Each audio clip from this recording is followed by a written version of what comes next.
Cher maître, honorable assistant, permettez-moi de vous présenter notre travail intitulé Granulomatosepsie chronique, mode de révélation, aspect clinique et génétique à propos de 32 cas.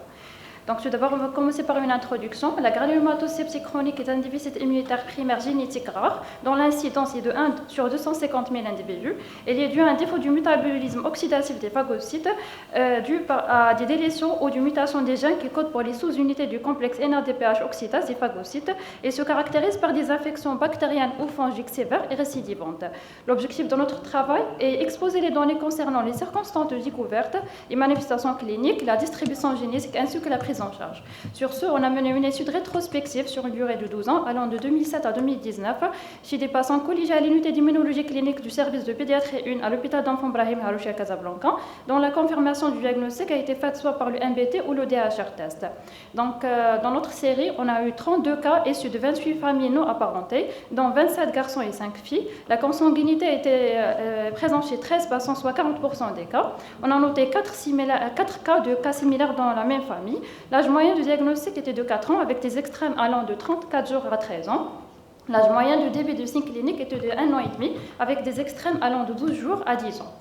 Concernant les manifestations cliniques, l'atteinte cutanée a prédominé dans notre série. Donc, on a noté 9 cas avec des abcès cutanés, 2 cas avec une aphthose buccale et des susurrations abcédées des lèvres.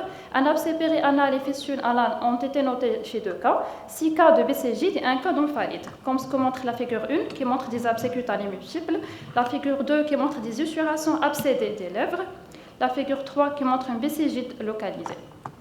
L'atteinte pulmonaire était présente chez 15 cas, représentée par 9 cas de pneumonie invasif, 3 cas de pneumopathie compliquée de dilatation de branches, 2 cas d'empyème pleural et 1 cas de pleurésie. Donc la figure 4 montre une atteinte parenchymatose pulmonaire par une aspergillose pulmonaire.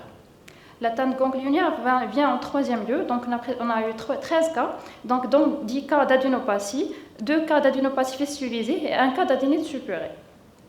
L'atteinte cérébrale a été notée chez 4 cas, dont 2 cas d'abcès cérébral, 1 cas d'empyème et 1 cas de méningite, comme ce que montre la figure 5, un aspect d'aspergillose cérébrale. L'atteinte hépatique a été retrouvée chez 3 cas, donc sous forme d'abcès hépatique. Donc la figure 6 montre un abcès hépatique à staphylocoque.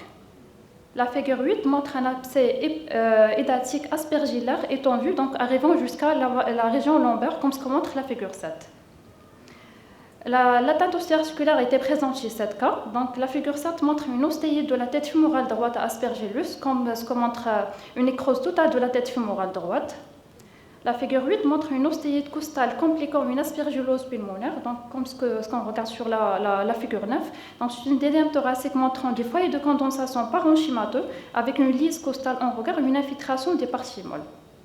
Les autres manifestations cliniques ont été représentées par 4 cas de colite inflammatoire et 2 cas de symptômes d'activation macrophagique. Les germes isolés dans notre étude ont été représentés principalement par l'aspergillus isolé chez 8 cas, 6 cas de Serratia, Klebsiella isolé chez 5 patients, Candida dans 4 cas, Staphylocoque dans 3 cas et 1 cas de Trichosporum, de Salmonella et de Streptoa. La confirmation du diagnostic a été faite par le MBT test qui était négatif chez 20 malades, DHR test réalisé chez 10 patients et l'association MBT-DHR test réalisée chez 4 cas. Concernant les sites génétiques, donc, le gène CYBB était retrouvé chez 6 cas, le gène NCF2 était retrouvé chez 4 cas appartenant dans la même famille et le gène NCF1 retrouvé chez 3 cas. Donc, concernant le reste des cas dans notre étude, dans notre série, l'étude est toujours en cours dans le cadre d'un travail scientifique. Tous nos patients présents ont bénéficié d'un traitement à base d'antibiotiques et antifongiques, donc associant le cotrimoxazole et itraconazole. Le décès a survenu chez 7 patients par un abcès cérébral, donc aspergillus chez 1 cas, et à trichosporum chez 1 cas, 2 cas de septicémie et 2 cas par un HLH et 1 cas par une pneumonie aspergillaire réfractaire au traitement. Donc pour la discussion, donc la granulomatosepsie chronique, il s'agit d'une infection rare. Seulement 32 cas ont été diagnostiqués en 12 ans dans notre étude. Prédominance de l'atteinte masculine dans la quasi-totalité des séries, aussi retrouvée dans notre série, avec un sexe ratio était de 27 sur 5. Elle est due à un défaut enzymatique dans l'action bactéricide des cellules phagocytaires par mutation d'un des 5 gènes codant pour 5 sous-unités structurales de l'enzyme réduite NADPH oxydase. donc ayant comme conséquence une incapacité d'inactivation intracellulaire des micro-organismes phagocytés. Elle est transmise dans 60 à 70% des cas selon un mode récessif lié à l'X et 30 à 40% des cas selon un mode autosomique récessif. Dans notre étude, 46% des cas étaient récessifs liés à l'X et 54% des cas autosomiques récessifs. Donc les formes autosomiques récessives prédominent vu le taux élevé des mariages sanguins dans notre contexte. Les manifestations cliniques semblables à celles du cohorte international, les infections cutanées et pulmonaires sont les plus fréquentes, suivies par l'atteinte ganglionnaire. Le traitement est symptomatique des accès infectieux aigus, donc associant des antibiotiques et des antimycosiques. L'antiprophylaxie est administrée à vie à base de cotrimoxazole et l'itraconazole. Donc la greffe de la moelle osseuse par des donneurs HLA compatibles reste la meilleure thérapeutique curative.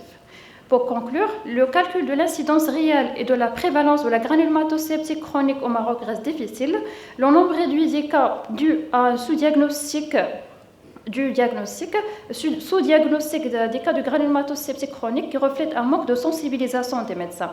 Sur ce, la granulomatose septique chronique doit être évoquée et recherchée devant des infections répétées bactériennes, notamment des abcès, ou fongiques, surtout une aspergillose pulmonaire invasive ou une ostéomyélite rebelle ou thérapeutique. Merci pour votre attention. Merci d'avoir respecté le temps imparti. Alors, il reste 1 minute pour la plage horaire des communications orales. Est-ce qu'il y a une question dans la salle? Bon, merci à tous. Et la pause, reprise à 18h. Et vous êtes invités à la pause. Merci. Communication très claire et d'avoir respecté le temps imparti. Il reste 1 minute de votre présentation. Est-ce qu'il y a des questions concernant cette thématique sur l'épilepsie pharmacorésistante chez l'enfant?